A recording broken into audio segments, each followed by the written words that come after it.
बंधनों के छुड़ाने के देवता हैं। एक बात और, छूटे बंदी महासुख पर। कई बार बंधन होता नहीं है लेकिन लगता है। एक बार एक आदमी मंदसौर का गधे लेकर जा रहा था, गधे। अब गधा तो गधा है। मंदसौर का आदमी गधा लेकर जा रहा था, गधा। घर पे वापस आया, एक रस्सी भूल गया तो बेचारा कान पकड़ के गधे का बैठा था। एक महात्मा वहां से गुजरे, बोले क्या हुआ भाई, कान क्यों पकड़े? बोले महाराज अब क्या बताएं, हैं ये गधे की रस्सी गुम गई है इसलिए पकड़े हैं, अब जब तक दूसरी रस्सी नहीं आती तो पकड़े हैं। महात्मा बोले गधों को भी रस्सी की जरूरत, गधों को भी कहीं रस्सी की जरूरत है? तो फिर महाराज ये बंधेगा कैसे? बोले कोई दिक्कत नहीं, झूठ मूठ का नाटक करो बंध जाएगा। जैसे रस्सी बांधते हैं वैसा नाटक करो, गधा ही तो है।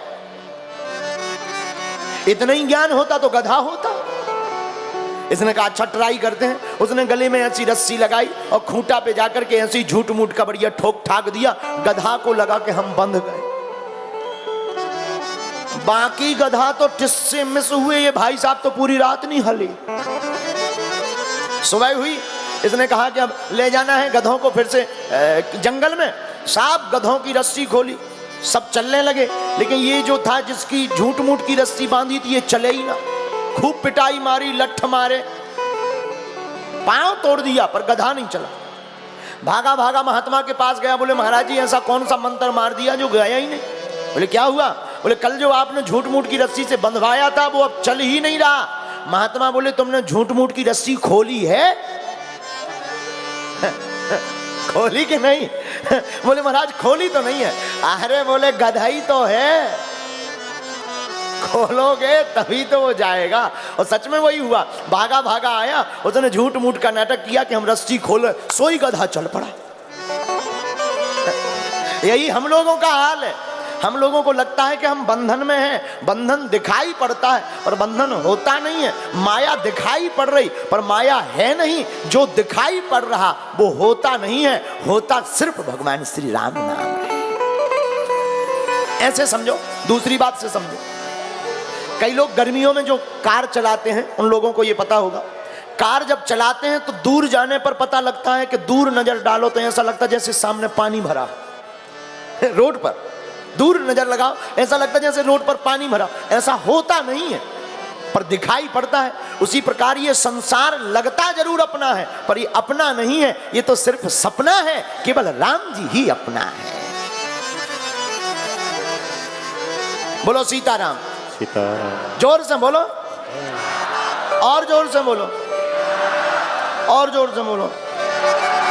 लेकिन हम लोग व्यर्थ की बातों में समय गवाते हैं। व्यर्थ मतलब जिसकी कोई कीमत नहीं, उसकी कीमत। अच्छा बात, इंसान की बुद्धि भी बड़ी खराब है, हमारी तुम्हारी भी बुद्धि खराब है। करोड़ों की चीज मिल जाए तो उसकी कीमत हम लोग दो रुपया की समझते हैं, और 2 कौड़ी की चीज अगर मिले ना सो करोड़ों की समझते हैं। जो मिल गई करोड़ों की वस्तु उसकी कीमत हम लोग 2 कौड़ी की समझते हैं, और जो 2 कौड़ी की है वो मिले ना उसकी हम करोड़ों की समझते हैं। यही हम लोगों का हाल है। ऐसे समझो, एक आदमी का एक्सीडेंट हुआ, हॉस्पिटल गया, पिताजी आए रोते रोते रोते, क्या हुआ डॉक्टर साहब? बोले पैर कटेंगे, एक्सीडेंट बहुत खतरनाक हुआ है, पैर कटने योग्य है। पिताजी बड़ी जोर जोर से रोने लगे पैर का नाम सुनते। लोगों ने कहा चुप हो जाओ, चुप हो जाओ, कम से कम प्राण तो बच गए, प्राण तो बच गए, मरने से तो अच्छा है पैर कटने से काम चल रहा। अरे पिताजी बोले हम पैर कटने पे नहीं रो रहे, हम इस बात पे रो रहे कि कल ही तो हमने इसे नई चप्पल लिवाई थी, अब वो कौन पहनेगा? ले बताओ। अब ये मत पूछना कि वो कहां के थे।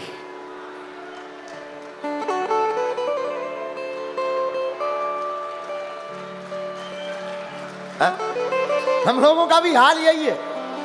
पैर कट गए तो दुख नहीं है, लेकिन पैर के लिए जो चप्पल ली उसका दुख है। हम लोगों का भी सेम हाल यही है। क्या?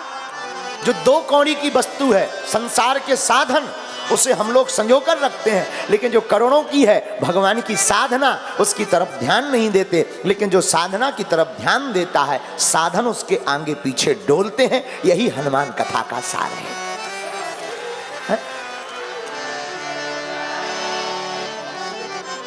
एक अच्छा गीत था, कहो तो सुनाए। जल्दबाजी तो नहीं है तुम्हें?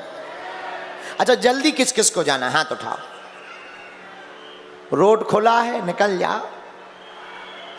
हमने पकड़ लिया क्या तुम्हें? जाना है, जाओ, रोड खुला है। बोलो सीताराम। एक बात बोले, मंद स्वर में भी पागलपन की कमी नहीं है। अद्भुत, बहुत अद्भुत। और यहाँ का ये इतिहास हो गया कि इतिहास में मंद स्वर की ये कथा कभी लिखी जाएगी, खेजड़िया धाम की, कि हनुमान कथा में लाखों लोगों ने आस्था में डुबकी लगाई है।